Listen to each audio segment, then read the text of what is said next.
Good morning, students. In today's lecture, we will discuss some important theorems related to nil and nilpotent ideals. So, our first theorem is, let R be a ring. A and B are left ideals of the ring R such that ideal A is contained in the ideal B. Then we are to prove that B is nil ideal if and only if A and B by A both are nil ideals. So first of all, let us take B is nil ideal of the ring R, and we prove that A is nil ideal of R. Now, because we are given that A is left ideal of the ring R and A is contained in B, so we can say that B by A, that will be the left ideal of R by A. Now because B is nil ideal, so by definition of nil ideal, every element of B is nilpotent, and because A is contained in B, so we can say that every element of B is nilpotent. And if every element of an ideal is nilpotent, then the ideal becomes nil. So we can say that A is nil ideal. Now next we prove that B by A is nil ideal. To prove B by A is nil ideal, we prove that every element of B by A is nilpotent. So let us take an arbitrary element belonging to B by A.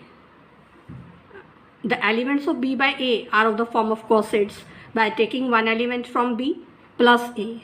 So that we have taken in the form x plus A. Here x is the element of B.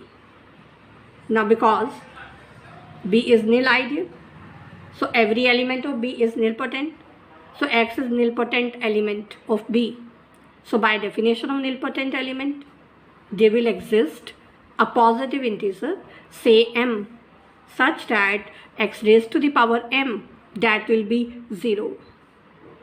Now because we are to prove that x plus A is nilpotent, so we are to prove that there exists a positive integer such that x plus A raised to the power that positive integer that gives the answer 0. So let us find x plus A whole raised to the power m. Now this can be written as x raised to the power m plus A. X raised to the power m, that is 0. So this will become 0 plus A. So we have proved that x plus A whole raised to the power m is equal to 0 of the ring R by A. So by definition, this proves that the element x plus A is nilpotent element, and that was an arbitrary element taken from B by A. So we can say that every element of B by A is nilpotent. So by definition, we can say that B by A is nil ideal. Now we do the converse part. In the converse part, we are given that A and B by A are nil ideals of the ring R, such that A is contained in B. We are to prove that B is nil ideal. So we will prove that every element of B is nilpotent. Let us take an arbitrary element x from B. We will prove that x is nilpotent.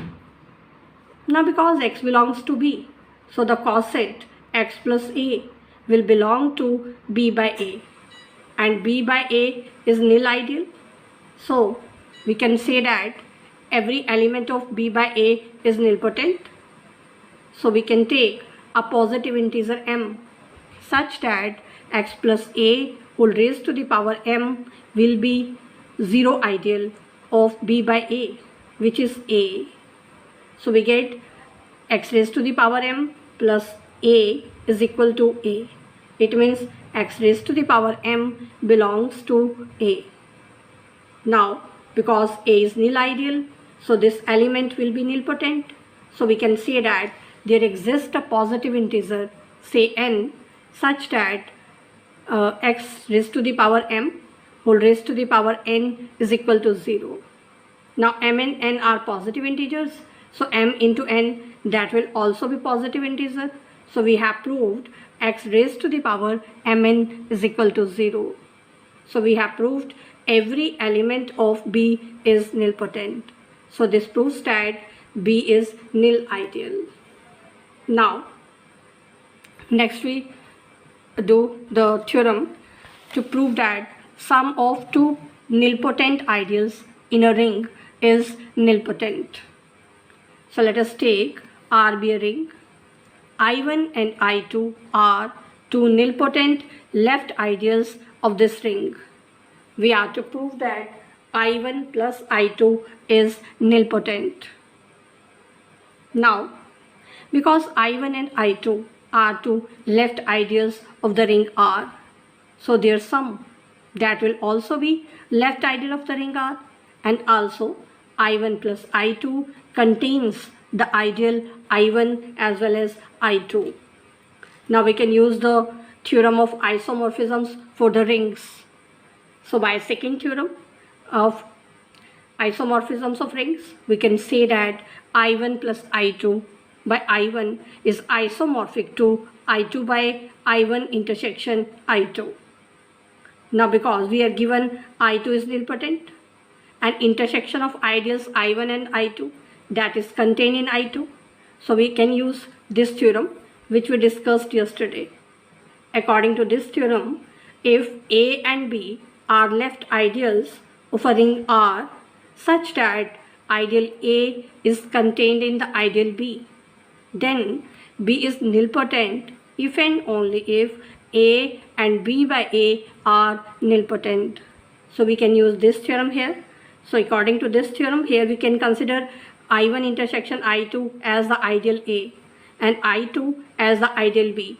So we have A is contained in B.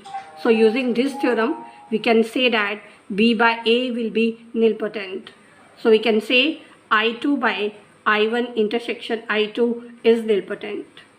Now this is nilpotent and this ideal is isomorphic to this ideal. So this ideal will also be nilpotent. So we can say that I1 plus I2 by I1 is nilpotent. Now this ideal is nilpotent, also I1 is nilpotent. Again by using this theorem, if A and B by A are nilpotent and A is contained in B, then B is nilpotent. So here what is B? B is the ideal I1 plus I2 and A is the ideal I1. I1 is nilpotent, I1 plus I2 by I1 is nilpotent. Therefore we can say I1 plus I2 is nilpotent. So we have proved that in a ring R, sum of two nilpotent ideals is again nilpotent. We can generalize this theorem for finite number of ideals also. Means in general we can say that finite sum of nilpotent ideals is nilpotent. So let us take R is a ring. I1, I2, I3 and so on up to Im. These are nilpotent left ideals of the ring R. We are to prove that their sum is nilpotent. Now we prove this result by using induction on M. So first of all, let us take for M is equal to 2. I1 and I2 are nilpotent left ideals of R, and by previous theorem, sum of two nilpotent ideals is nilpotent. So we have proved I1 plus I2 is nilpotent. Now as an induction step, let us assume that the sum of M minus 1 nilpotent ideals is nilpotent. And we prove the result for M, means the sum of M nilpotent ideals is nilpotent. So let us consider I1 plus I2 plus I3 and so on up to Im. Now this can be written as a sum of these two ideals. This is the sum of M minus 1 nilpotent ideals.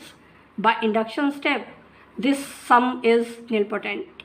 Also Im is nilpotent. Again by using the result, sum of two nilpotent ideals is nilpotent.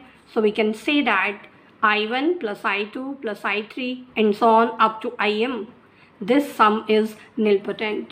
So this completes the proof of the theorem that finite sum of nilpotent ideals is nilpotent. Now, in the next theorem, we will prove that in a Noetherian ring, an arbitrary sum of nilpotent ideals is nilpotent. So in order to prove this theorem, you will have to do the proof of previous theorem also. Means the finite sum of nilpotent ideals is nilpotent. Now let us take an arbitrary collection I lambda. Lambda belongs to index set. This is non-empty collection of nilpotent left ideals of a Noetherian ring R. We are to prove that the sum is nilpotent. Summation I lambda. Lambda belongs to index set. This is the sum of the members of this family. We have denoted this sum by I, and we prove that I is nilpotent. Now, because we are given that the ring R is Noetherian, and if a ring is Noetherian, every ideal of the ring is finitely generated. So we can say that I is finitely generated. And by definition of finitely generated ideal, there will exist finite number of elements, say x1, x2, x3 up to xn belonging to I, such that I is generated by these elements. Now, these elements x1, x2, x3, xn, all these elements belongs to I, and I is the sum of the members from the given family I lambda. Lambda belongs to index set. It means I is summation I lambda. Lambda belongs to index set. So we can say that there will exist finite number of indexes, say lambda I1, lambda I2, lambda I3 and so on up to lambda IN from the family lambda, uppercase lambda, such that xi belongs to the sum of finitely many I lambdas. Let us denote the family consisting of these suffixes by the family lambda dash. Then this lambda dash, that is a finite subset of the family lambda. So we can say that xi lies in the sum of finitely many I lambdas. Means xi belongs to summation I lambda. Lambda belongs to this subfamily of this index set family. Now we had taken xi belonging to I, and we have proved xi belongs to summation I lambda. Lambda belongs to lambda dash. So we can say that I is contained in summation I lambda. Lambda belongs to lambda dash, and this sum is again contained in I. So we can say that I is the sum of finite number of I lambdas. And let us take the order of this indexes family is M. So we can write I is equal to I1 plus I2 plus I3 and so on up to IM. And we have already proved finite sum of nilpotent ideals is nilpotent. So we can say that I is nilpotent, and I is the sum of the members of the given family of nilpotent left ideals of the ring R. So we have proved that arbitrary sum of nilpotent left ideals of the Noetherian ring is nilpotent. So this completes the proof of this theorem.